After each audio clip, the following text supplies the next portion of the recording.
numbers. You voted to improve the lives of every Georgian. And you voted as if your life depended on it. Well, guess what? Now you're going to have to do it again. Come January 5th, you got to vote in record numbers again. Again. Because yes, the lives of every Georgian still depend on what you're doing. Yes, you still need to vote as if your life depends on it, because it does. And guess what? You don't have to wait until January 5th to vote. You can vote starting now. Early vote has begun. There's no one, that's not one reason here why you should wait to vote. So don't wait. Let me hear how many of you folks have already voted. How many of you are going to vote today? And how many of you have a plan to vote? Get your family members to vote. A friend, a neighbor, a co-worker. Let me hear it. We got to vote. Dude, it does come down to Georgians. It comes down to one state's special election on the 5th of January. That will determine whether or not the United States of America can make progress, can alleviate this pandemic, can fix the economy, can create jobs, can do an infrastructure deal, can do a green energy plan. So whether or not Joe Biden can even get his cabinet members confirmed, yes, it all ends up in Mitch McConnell's house. It all goes right there, and he alone decides what comes to the floor. He and his Republican majority, as it stands now, may or may not confirm Pete Buttigieg for Transportation Secretary. That's who Joe Biden has picked. Or Jennifer Granholm for Energy Secretary. That's who Joe Biden has picked. Now, that may seem weird on its face, that Jennifer Granholm, the former governor of Michigan, and Pete Buttigieg, who will always be Mayor Pete, because most of us have never learned to pronounce his last name properly. Buttigieg. I had to write it phonetically when I first met him, right? But think about Pete Buttigieg working at transportation on infrastructure, and Jennifer Granholm, who was there during the automobile bailout. She was the governor of Michigan in a heavy auto industry state during the auto bailout and the Recovery Act that was overseen by Vice President Joe Biden at the time, working together to create electric vehicles and charging stations along the highway. That would be the Department of Transportation working with the Department of Energy. And you know what it would mean? It would mean that the Department of Energy does much more than babysit nuclear weapons, because that's basically what the Department of Energy is there for. Instead, the Department of Energy would be working on issues of energy, zero-emission vehicles, things like that, because other countries are moving ahead, and we will be left behind if we don't fix our transportation and energy issues, okay? If we don't spend money on research and development. So can you imagine our energy agency actually researching and paying more attention to energy issues? 6 million new jobs. 6 million jobs with strong labor protections. 6 million jobs. Clean drinking water. 6 million jobs, connecting people with jobs and resources. I mean, this is what transportation and energy should have been doing all along, working together on climate change, auto industry issues, and the charging stations that are going to be needed along the highways in order to get there. So this is why these two have been selected, but will they get confirmed? All comes down to Georgia. Can you believe that? It's true, it's real, that's where we are, and yes, you have to vote. And of course, honk for your next United States Senator, John Ossoff, and Reverend Raphael Warnock.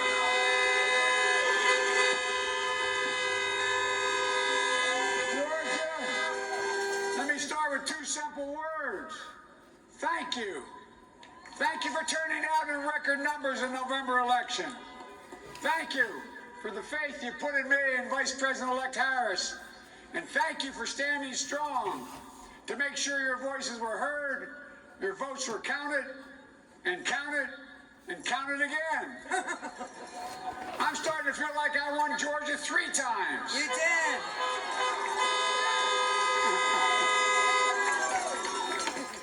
I have to say, it feels pretty good. You know, I think all of you just taught Donald Trump a lesson. In this election, Georgia wasn't going to be bullied. Georgia wasn't going to be silenced. Georgia certainly wasn't going to stand by and let Donald Trump or the state of Texas or anyone else come in here and toss out your votes. But you know who didn't stand by? You know who did nothing while Trump, Texas, and others were trying to wipe out every single one of the almost 5 million votes you had cast here in Georgia in November? Your 2 Republican senators. They stood by. Yep. In fact, your 2 Republican senators fully embraced what Texas was telling the Supreme Court. They fully embraced nullifying nearly 5 million Georgia votes. You might want to remember that come January 5th. I'll try to be generous here in the spirit of the season. Maybe your senators were just confused. Maybe they think they represent Texas. Well, if you want to do the bidding of Texas, you should be running in Texas. Yeah. Those 2 criminals, Kelly Loeffler and David Perdue. I mean, nobody ever voted for Kelly Loeffler, ever, for Senate. She was appointed by the guy that she's attacking, Brian Kemp, the governor of Georgia, to replace Johnny Isakson, who retired. And David Perdue, who is a one-termer. He's one term and decided to use his office to self-deal, right? He got COVID briefings. She got COVID briefings. You know they bought body bags? Do you know that that's what they invested in when they heard the COVID news?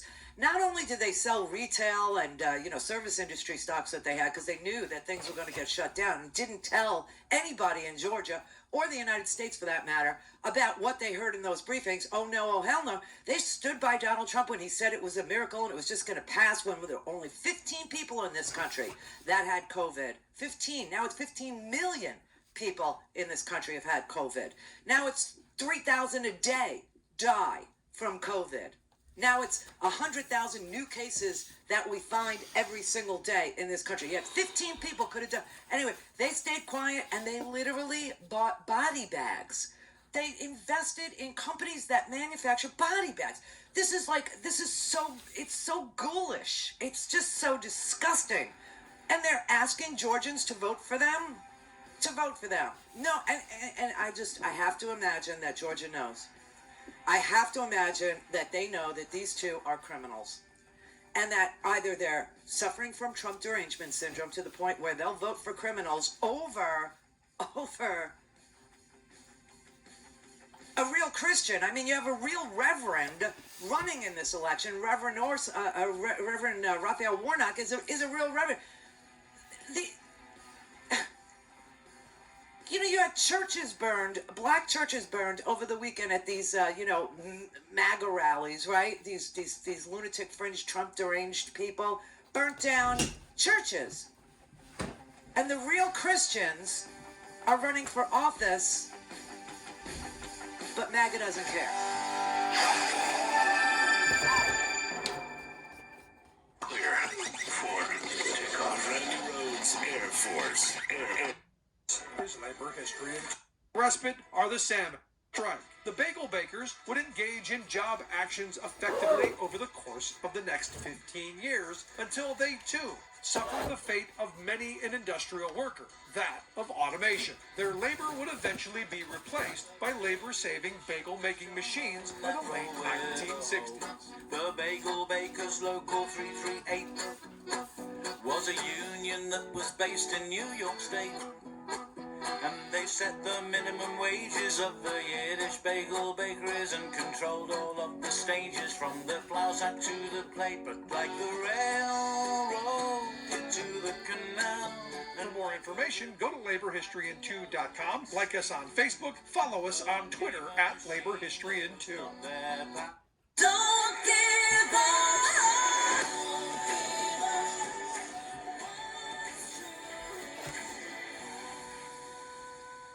All things Randy at randyrhodes.com. Go for launch. Speaking truth to power, the Randy Rhodes Show.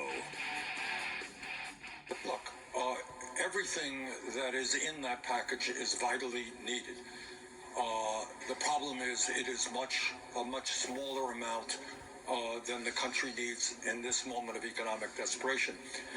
As you know, a week ago there was virtually no discussion about direct payment, about providing help to working families and their kids, which to my mind should be the major priority, because we're looking at a moment where so many of our families are struggling to feed their kids, worried about getting evicted, have no money to go to a doctor. We got to get money directly to working families, and I'm glad that, as I understand it right now, we're at some $600 per adult, working class adult, and $600 for the kids. So for a family of four, that would be $2,400, which I think will be pretty good news during this rather bleak Christmas period with the pandemic.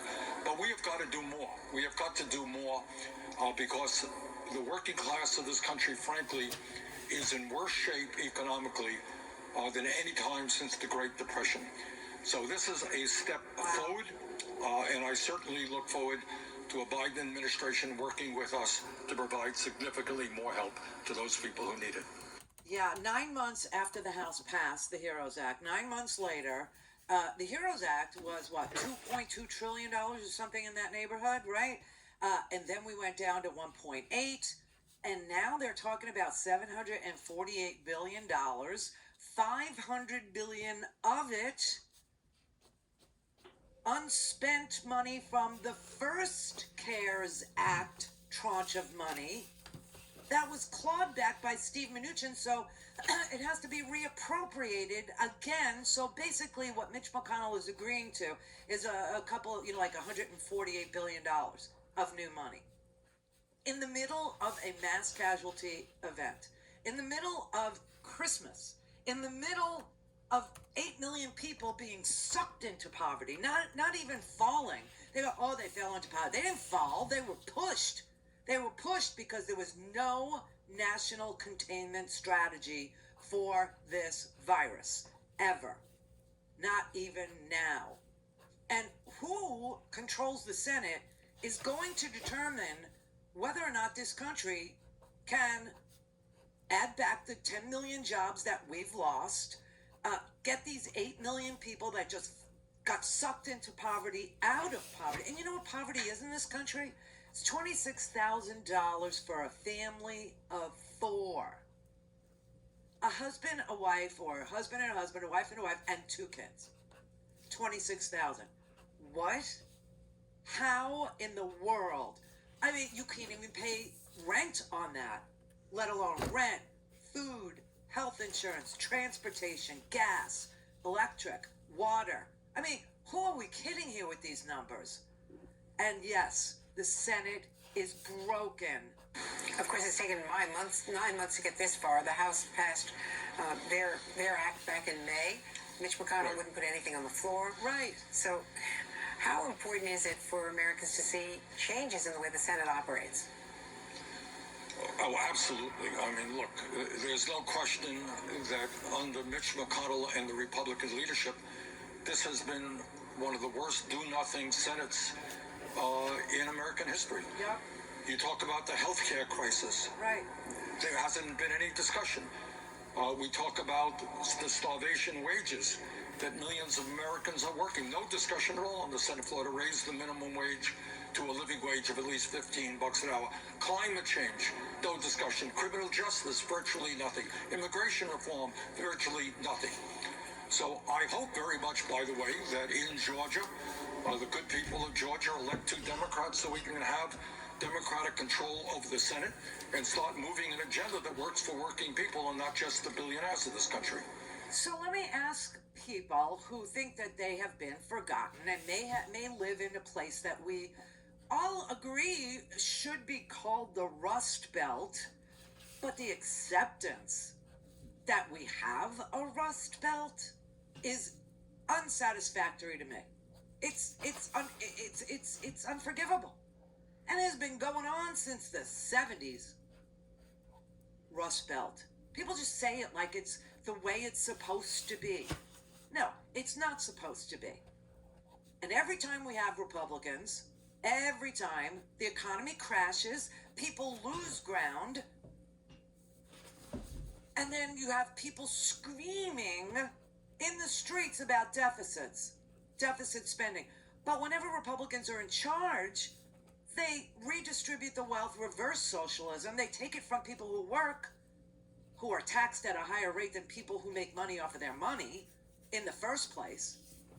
And then they redistribute the wealth that we create by working and paying a high tax rate on work into the Treasury. They take that money from the Treasury and they deliver it to the donors. They deliver it to the donor class. They deliver it to the billionaires. They deliver it to people who can afford a lobbyist. They deliver it to people who could know to get a lobbyist to apply for a grant for their business or some such thing like this. And I'm telling you right now, there's going to be grants for building infrastructure in this country, and the lobbyists, believe me, all of K Street right now in Washington, D.C., every lobby shop are applying for grants. They're working on their proposals to get the grant money for their clients. Okay, that is how it works. That is the real truth of how it goes. But if we don't get a Senate that can even appropriate money to people who work for a living, can even appropriate money for small businesses that had to close their doors or will have to close their doors, if we can't get money to restaurants and to retailers, mom and pop stores, honest to God, man, the last time we had to do a stimulus was the last time we had a Republican president who crashed the economy. And no Republican, I think three Republicans voted for the stimulus package when Barack Obama needed to stimulate our economy. And it was too small, and that's why growth was there, but it wasn't as robust as you wish. That's why people got restless and started complaining. And that's what Mitch McConnell knows, that you just dangle. He's a dangler, okay? You just dangle a little bit of help, just a little bit, and then you withhold the rest. So people get frustrated. And then they elect another Republican president, and they do it all over again. Because they exploit rage. They exploit fear. They exploit people's outrage. People's struggle. That's what they play on. They tell you you're the forgotten man.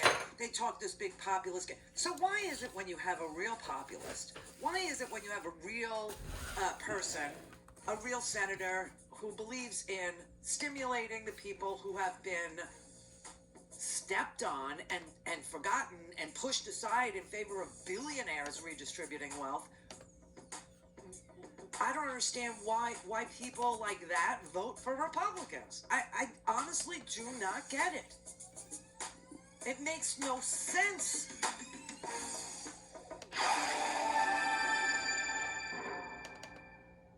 Clear. 4.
561-270-3844. 561-270-3844. Okay, we are in the last, what's today, Wednesday, Thursday, Friday, the last 3 days of the Free Speech TV Winter Pledge Drive. And we did okay yesterday. We did really well, actually. And the day before, not so bad. But we still have to raise about 20 a day, 20 G's. It's a lot of money. But that's what it takes to pay 16 people who run Free Speech TV out there in Denver, Colorado. That is where Free Speech TV is headquartered. That is where those 16 people work, and they do an amazing heavy lift every single day, running a major television enterprise, okay? They make sure it gets to DirecTV, Channel 348. They make sure that Dish Network has the feed, 9415. They make sure there's good content on there. And they do it all without taking any advertising dollars from any retailer, corporate, nothing. And no political money. None. Not from anybody. And so it's all listener and viewer supported. And we count on you during these pledge drives to help us meet the, I'll just call it the nut that we have every single month to pay for electricity, for, the whole 9 yards. So if we do get to the goal on Friday, then we do have somebody who will give another $10,000 as a thank you for us, working this hard to get to the goal to get all 16 people paid. So if you want to help, if you can help, please do help by dialing 877-378-8669. It's right there on your screen. 877-378-8669, and talk to one of the great 16 people that work there. Or if you just want to do it while you're on your computer, that's fine. Just go to freespeech.org. Freespeech.org. No TV. Just freespeech.org. And give what you can. We have lots of thank you presents. We have social distancing kits. We have hoodies. We have our Do Your Homework winter box. We have Change Never Happens from the Top Down canvas totes. We've got webcam covers at all different price points. So you tell us how much, and we'll tell you what you qualified for, and we'll be happy to send it to you. I have hats. I just got a whole bunch of hats. I will autograph them for you and send them to you for $150. Just do what you can if you can. If you can't, that's fine. We're glad to be here for you. And just know, nobody influences us. We don't have to have meetings to decide whether or not we're going to call President-elect Joe Biden President-elect Joe Biden. All right? And thank you. Thank you very much. Bill in Florida. Yeah, good afternoon, Randy. Hey. I appreciate your intensity, especially at this time. About Bernie, I agree with Bernie wholeheartedly. Not only is Social Security being undermined right now, but so all the citizens who need their help from the federal government, like the industrial countries in Europe. I can't see why we can't adopt what they've adopted. Your thoughts, please. Thank you very much. Okay.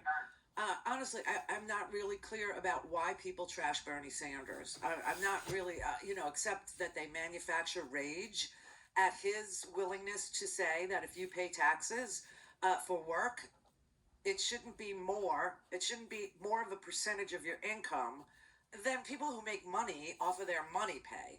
I don't know why that is so offensive to Republicans, except that they have a machine that manufactures rage and conspiracy theories about what it would mean if Americans who work for a living actually paid less than people who make money off of their money pay to live lavish lifestyles on your back.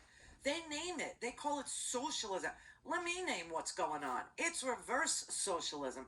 Whenever you have a central treasury, whenever people are paying into a treasury, then there's going to be some sort of disbursement of that money. Now, taxes are the price of a civilized society. I think we all agree on that. That's why we pay them. But the rate at which you are paying them is ridiculous in this here country, because most of us work to make our money, whether we work for ourselves or we work for a corporation or we work for as a contractor in the gig economy, driving an Uber or whatever we do. Why are we paying a heavier price because we work than people who don't?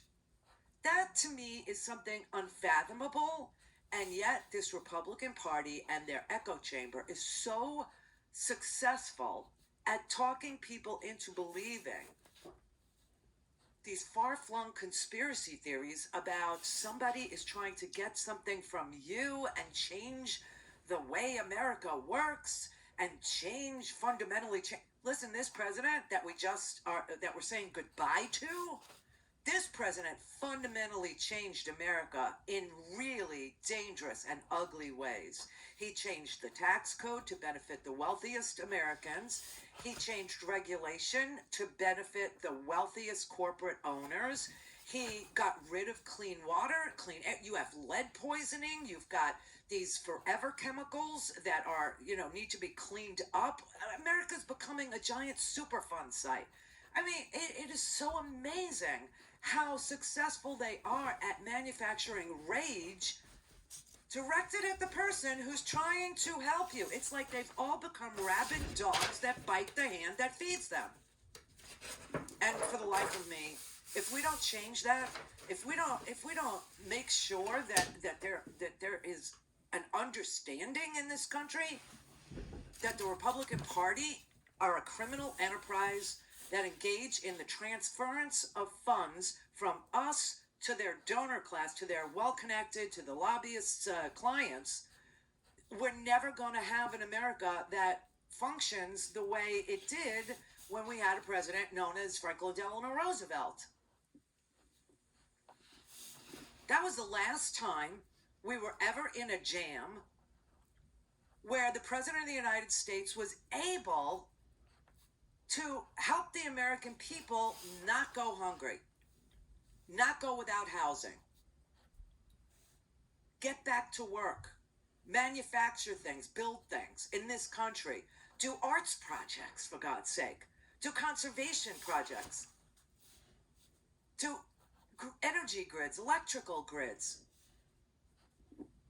the Tennessee Valley Authority. I mean, honestly, we need broadband in this country. Do you really think Mitch McConnell is interested in spending money on rural America? Are you kidding me? What do they have to return to him? Apparently, with 18% approval, he can get reelected in Kentucky. So go figure. I'm telling you, this whole messaging that they've been doing is such a con and such a fraud and so dangerous and ugly. And besides for that, 8 million more people are living on less than $26,000 a year in this country. And that's people with children. 26,000 is the poverty line for a family of 4. If you make $26,000 a year and you don't have a partner with children, you're not considered poor. What? And here we are trying to get a package, a stimulus package, that has no chance of actually stimulating much, but will be a Band-Aid to stop the bleeding. We literally are talking about giving money in this stimulus package to food banks. That's how bad it is.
to allow the people of South Dakota, their governor, their Republican governor, thought that South Dakota apparently was immune to a virus.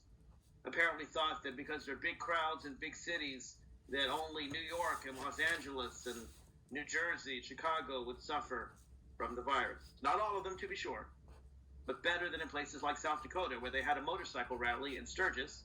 Yes, they've had it every year for a long time, but this was the wrong year to do it.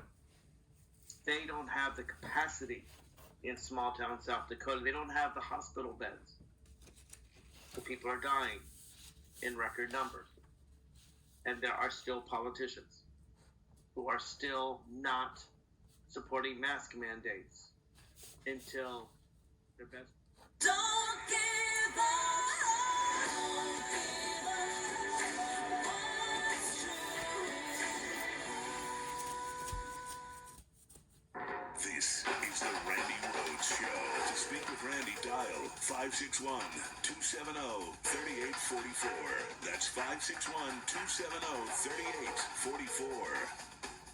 So it's interesting. McConnell finally, I face facts, I guess, realizes that Biden is in fact the president-elect. But what I find more fascinating is behind closed doors, he's essentially telling his caucus, don't pull any funny business on January 6th when there's been talk of senators like Ron Johnson potentially doing something. What did you make of that? I agree with you. That's the more significant thing in some respects. Look, it's great he's respecting the Electoral College, but it's the fact he's saying to his colleagues, look, this January 6th date, some of you talk about working with folks in the House to kind of derail the debate. Don't do it. It's bad for the Senate. It's bad for the country. And that's the kind of leadership you need. However belated. Might have taken him 6 weeks to acknowledge the reality, but he did it. I will note it only took him 1 day to congratulate Donald Trump as president-elect after the 2016 election. But this is kind of the immovable object we've been waiting for. Someone in Republican leadership standing up to the president and corralling his caucus. Oh, bite me. I like John Avalon. You know I do. I like his explainers, his 3-minute explainers. You know, they're very handy. They're very useful. Sometimes when I explain things, it's better that, you know, you get somebody else explaining it to you as well. And so we like John Avalon's explainers. But this applause for Mitch McConnell, who privately is telling his Republican caucus one thing and publicly saying another thing, and lying to the American people yet again, and not congratulating the next president of the United States of America on as soon as the Electoral College waiting 5 weeks, 6 weeks, and now they're I'm telling you, this just mesmerizes me. You applaud Mitch McConnell for doing the wrong thing for 5 weeks because he did the right thing, sorta, kinda, 5 weeks later. I can't get there. I'm sorry. I just can't. You know, yesterday I said, I gotta correct myself, because yesterday I said that Mitch McConnell, what did I say? That he was 87 years old, and how could he be a senator for 6 more years? Well, he's only 76. And people tweeted at me and told me, you're wrong. Yeah, I was wrong, but he looks 87. He has the face of an 87. He has exactly the face that man has, like, his face and his neck are one. It's so bizarre. He's so reptilian. I believe his species of turtle can actually live up to 400 or 500 years. I'm not sure you want to check that. Oh, God. And for those of you who call and don't want to get on the air and keep asking Brett to explain to you how, with an 18% approval rating, Mitch McConnell got reelected, it's called coattails. Coattails. I'll bet you if you asked, I don't know, I'd say at least 40% of the Trump supporters in Kentucky who showed up to vote for Trump, who their 2 senators are, they wouldn't know. They wouldn't know the name of their 2 senators. They wouldn't know who their House member is. They just showed up to vote for Trump and voted a straight Republican ticket. And that is why Mitch McConnell covered for Donald Trump throughout this entire lawless administration that did absolutely nothing. Now, you realize Obama said this a long time ago, that if something ends up on the president's desk, it's because it's really, really, really bad. Only the serious problems that America has end up on the president's desk, right? Other than that, they're going to end up, your congressman is going to have to field the call, your state senate, your governor, your state house member, assembly member, however you, wherever you live, whatever they call the state assembly, right? That's where those problems are going to end up. If a problem ends up on the president's desk, it's coronavirus, okay? And this president refused to do anything. And that is why we are where we are. Although, I keep on telling you, we were in a manufacturing recession before coronavirus. We had more than 2 quarters of negative growth in manufacturing. We had 1 decent quarter after that tax break to the wealthy. And that was it. That was the bang for the buck for the $2 trillion we spent on making the rich richer. That's what you got for it. Nothing. Okay? Essentially. Nothing. But they talked you into this man. He was the Messiah. He was the Mashiach. I swear to God, if Jesus came back now, he'd be a brown man speaking in a foreign language with long hair. You would call him a freaking socialist. You would hate him. You really would.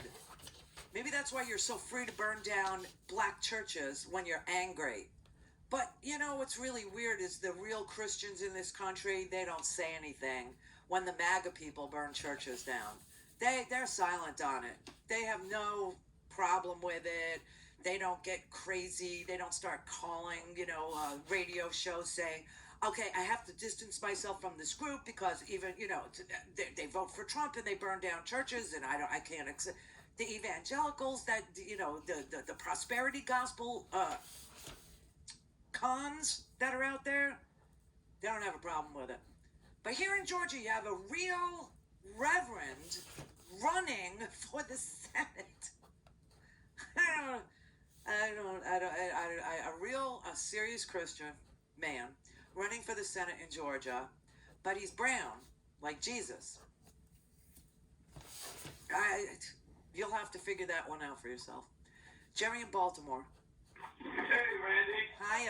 My call.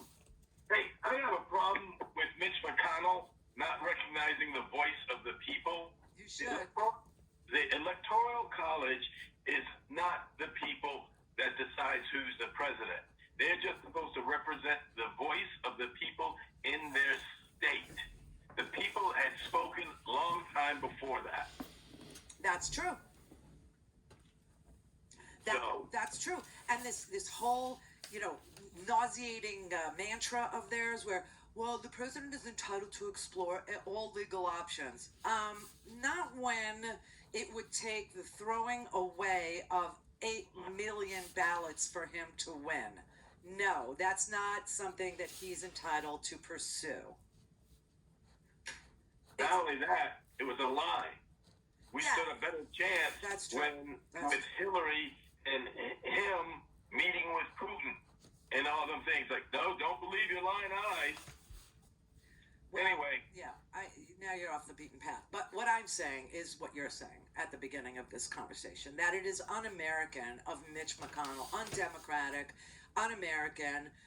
It is in violation of the Constitution. We knew who had 270 electoral votes as a result of the American people casting ballots. And we've known it for 5 weeks.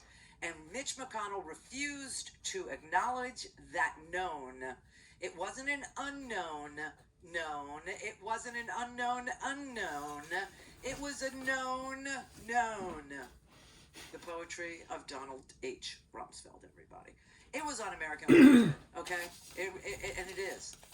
And you still have people that are screaming for martial law. You got state representatives. One is in Virginia, the other one's in North Carolina, that are screaming that Donald Trump should suspend habeas corpus. Donald Trump should suspend the Constitution. Donald Trump should suspend civil liberties. And Republicans who think they're all about freedom for the rich, they're all about it. They're for it. This is such madness. Doug in Denver. Hey, Randy, long time listener. listener from Air America days. And I have an idea, advertising idea, and I'm hoping like the Lincoln Project or the DNC hears it, picks up on it. But at one of the MAGA rallies in Washington, D.C., they were chanting, "Destroy the GOP, destroy the GOP." And I think that would depress the Republican vote in Georgia, and I think it would work. I think they just need to play that over and over, the video clip. They were doing that. Those are the Proud Boy psychos who are really all about, street brawling. I mean, that's all they want to do is fight. Trump gives them the rage to get them all amped up, but really all they're looking for is an excuse to fight. They're like the guy you never want to invite to your party, right? The guy that drinks too much, the guy that causes trouble and ruins your party. All the time, that's who they are. But I get your message. We really do need, to show the GOP that their own people want to destroy the GOP. But there really isn't a GOP anymore. It's just the party of Trump. That's what Mitch McConnell was counting on. See, because he understands people who voted for him don't even know who he is. They just went to vote for Trump. It's sad. It's really sad. That is not leadership. It is not anything that could be within spitting distance of leadership, okay? It's heinous, it's ugly, it's wrong. But Mitch McConnell doesn't care about what's right. He cares about K Street.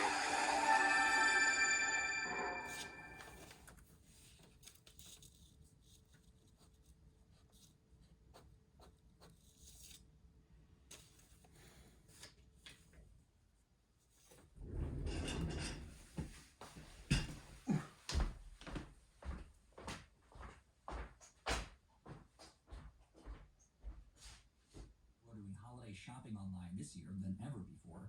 Tomorrow, hear how that could affect your packages being delivered on time.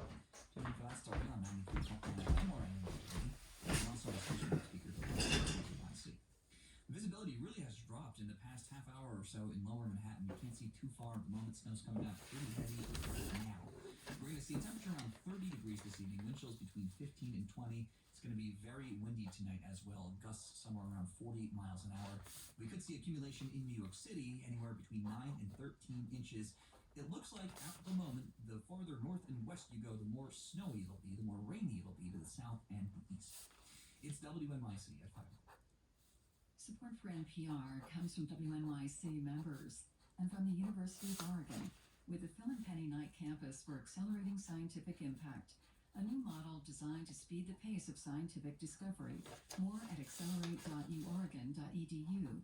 Workday, committed to delivering quick insights to help finance teams plan for what's next. Workday, the finance, HR, and planning system for a changing world. Learn more at workday.com. And Amazon Studios with a new film, Sylvie's Love, a romance between an aspiring TV producer and a saxophonist in 1950s Harlem, starring Tessa Thompson and Nnamdi Asomugha. Streaming this Christmas on Prime Video. This is WNYC FM, HD, and AM, New York.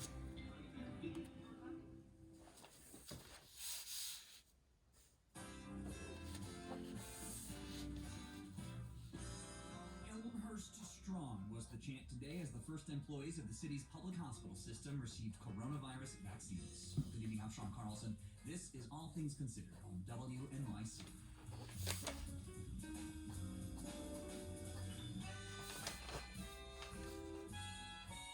Since the pandemic began, local governments across the country have seen their revenues plunge, and cities and towns say they are desperate for federal help. The effects of this pandemic will be closely felt for the next 3 years. We'll look at the local economic consequences this summer. Also, actor Tom Cruise was caught on tape admonishing the crew for breaking safety protocols on the set of the new Mission Impossible movie. We'll discuss the difficulties of movie making during the pandemic, and we'll get the latest on the storm, which is hitting our region at the moment, right after these headlines. It's 5 o'clock. Live from NPR News, I'm Jack Spear. Congress appears to be closing in on a coronavirus relief measure, though details are still being ironed out. The Negotiators are said to be centering around a $900 billion package that will revive subsidies for businesses hard hit by the pandemic. It is also expected to extend soon-to-expire unemployment benefits for millions of Americans, help ship coronavirus vaccines, and fund schools. Senate Democratic leader Chuck Schumer said it's a compromise, but he expects more federal help will be coming in the months ahead. We're on the precipice of achieving these goals. We Democrats would have liked to go considerably further, but this won't be the last time Congress speaks on COVID relief. The measure would also reportedly include direct payments of $600 to most Americans. Unemployment benefits for around 10 million people are set to expire at the end of the month. President-elect Joe Biden has formally introduced his nominee to lead the Department of Transportation. NPR's Windsor Johnston reports former South Bend, Indiana mayor and one-time political rival Pete Buttigieg will be tasked with carrying out Biden's agenda of rebuilding the nation's infrastructure with an eye towards climate change. The Transportation Secretary will likely play a central role in Biden's push for a robust infrastructure package. Speaking in Wilmington, Delaware, Biden said Pete Buttigieg is the right person to lead that effort. I got to know Pete on the campaign trail. He's one of the smartest people I ever met and one of the most humble. A management expert, a policy wonk with a big heart, a new voice, with new ideas, determined to move past old politics. Biden has pledged to restore Obama-era vehicle emission standards and has called for making the United States carbon neutral by 2050. Buttigieg is the first openly gay person to be nominated to a permanent cabinet-level position in the U.S. Windsor Johnston, NPR News. The former top federal official responsible for election security says continuing efforts to sow doubt about the outcome of the vote are corrosive to democracy. More from NPR's Ryan Lucas. Testifying before the Senate Homeland Security Committee, Christopher Krebs says attacks on the election process and outcome undermine democracy and the institutions that support elections. Krebs was fired last month by President Trump after he declared the 2020 election the most secure in U.S. history. Since then, Krebs, like other election officials, has faced death threats, which Krebs said is shameful. You name it, whether it's emails, whether it's phone calls, whether it's people showing up at your house. I know this is not America I recognize, and it's got to stop. He called on political leaders, particularly members of his own Republican Party, to do more to call out and end this sort of behavior. Ryan Lucas, NPR News, Washington. Stocks drifted around today before closing on a mixed note. The Dow was down 44 points. The Nasdaq up 63 points. The S&P 500 closed up 6 points today. This is NPR. And this is WNYC in New York. I'm Sean Carlson. The MTA passed a $17 billion budget for next year that does not include any draconian cuts to service or jobs. The WNYC's Stevie Messon reports those cuts could still come. That's because the budget was approved with the faith that lawmakers in Washington will pass a relief bill soon and give the MTA at least $4.5 billion. If that comes through, the agency will just barely get through next year before it'll need more federal aid to get through the following 4 years. MTA Chairman Pat Foy says if the agency doesn't get another $8 billion, there could still be a 40% cut in subway and bus service and thousands of job losses. This isn't a bluff, this is real. With the loss in ridership due to COVID, the agency was only able to balance this year's budget by borrowing from the Federal Reserve, adding to its already overloaded debt burden. Governor Cuomo says the state of New York may have to raise taxes to close a pandemic-related budget gap. Karen DeWitt reports the remarks are encouraging advocates of raising taxes on wealthy residents. Cuomo has begun to talk about ways to close what he says is a $15 billion budget gap, and he says new taxes will be part of that plan. I believe we're going to have to raise taxes at the end of the day. The governor didn't specify what kind of taxes he has in mind, but his words heartened many progressive groups and state lawmakers who have long advocated for higher taxes for the state's richest residents. In addition to increasing the state's top income tax brackets, advocates also support restoring the stock transfer tax. There's also a proposal for a pied-à-terre tax in New York City. It would raise tax rates on luxury homes owned by part-time residents. Speaker Hastie has raised the possibility of the legislature returning for a December session to address tax increases. It's no surprise it is snowing at the moment. It's going to stay that way through tonight. A few updates here. Public school buildings will be closed tomorrow, but remote instruction will continue. All Catholic elementary schools in the Archdiocese of New York will have a snow day tomorrow. New York City's bike share system City Bike is shutting down starting at 7 o'clock tonight. No bikes can be rented after the closure's begun, but Bikes can be returned if they already are in use. Support for NPR comes from AT&T, committed to keeping students and teachers connected. AT&T has connected over 200 million students with tools and technology for distance learning. More at att.com/remote learning. From NPR News, it's All Things Considered. I'm Mary Louise Kelly in Washington. And I'm Elsa Chang in Los Angeles. The last 9 months have been hard for everyone. They've been especially hard for people in senior living.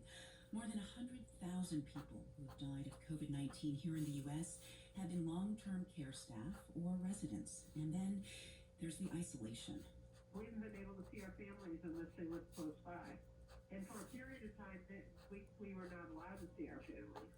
No visitors allowed at all. I haven't seen my children or grandchildren in a year. That is 76-year-old Peggy Golden. She lives at John Knox Village in Pompano Beach, Florida, in independent living, where this morning, for the first time in a long time, there was some hope. Golden and other residents and staff at John Knox Village were able to receive some of the first doses of the Pfizer vaccine. I reached Peggy on the phone right after she got the shot. I'm sitting in the recovery area, and I was processed through. One of the people who worked there asked me to take a movie of her on the phone receiving the shot. She was really excited about it. Yeah, well, you're taking part in history this week.